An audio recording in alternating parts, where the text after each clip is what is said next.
Hello दोस्तों। इतना तो हम सभी लोग जानते हैं कि अगर किसी पर्सन ने ऑलरेडी मैरिज की हुई है और उसने अपने पहले पति या पत्नी को डिवोर्स नहीं दिया है, तो वो दूसरी शादी तब तक नहीं कर सकता जब तक कि वो पहले वाली पत्नी या पति को डिवोर्स ना दे दे। और अगर उसने बिना डिवोर्स दिए ही दूसरी शादी कर ली, चाहे वो पति हो या पत्नी हो, तो ऐसी सिचुएशन में सेकंड मैरिज वॉइड होती है, शून्य होती है। ऐसी मैरिज की कोई भी वैल्यू नहीं होती और ये किसी तरह के राइट्स और लाइबिलिटीज़ को क्रिएट नहीं करती। ये तो अभी तक हम सब लोग जानते ही हैं।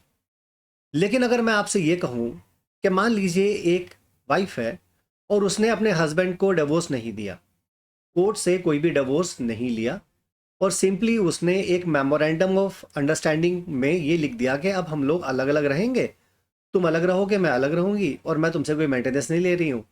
बस ये लिखकर वो लोग अलग अलग हो गए। और कुछ समय के बाद वो लेडी किसी और मैन के टच में आती है और उसके साथ वो शादी कर लेती है और वो कोर्ट मैरिज कर लेती है। अब इस सिचुएशन में अगर उसके सेकंड हस्बैंड से भी नहीं बनती, तब क्या वो सेकंड हस्बैंड से मेंटेनेंस क्लेम कर सकती है? ये एक बड़ा इंपॉर्टेंट क्वेश्चन है जो कि ऑनरेबल सुप्रीम कोर्ट के पास पहुंचा। हस्बैंड ने अपनी प्ली में ये कहा, अपने डिफेंस में ये कहा कि देखो, तुम्हारी पहले से ही मैरिज हो रखी थी और तुमने उसको डिवोर्स नहीं दिया पहले हस्बैंड को, इसलिए तुम्हारी मेरे साथ शादी जीरो है, वॉइड है, इसलिए तुम मुझसे मेंटेनेंस क्लेम नहीं कर सकती। लेकिन ऑनरेबल सुप्रीम कोर्ट ने यहां पर यह कहा कि अगर किसी हस्बैंड को पहली मैरिज के बारे में मालूम था, यानी कोई सेकंड हस्बैंड है और उसे फर्स्ट मैरिज के बारे में पहले से ही जानकारी थी, और ये जानते हुए भी उसने उस लेडी के साथ शादी कर ली, किसी की वाइफ से शादी कर ली, तो सिचुएशन में अगर वाइफ उसके साथ मेंटेनेंस क्लेम करती है तो इस पर्सन को मेंटेनेंस देना ही होगा।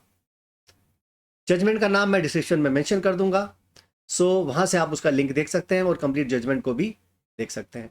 तो इस तरह के जो इंपॉर्टेंट जजमेंट्स होते हैं, जो कि जुडिशियल एग्जामिनेशन में जिनके आने के चांसेस काफ़ी ज़्यादा होते हैं और जो कि प्रैक्टिकल लाइफ को भी बहुत अच्छे से इफेक्ट करते हैं, उनको मैं समय समय तक आपके लिए लाता रहता हूँ।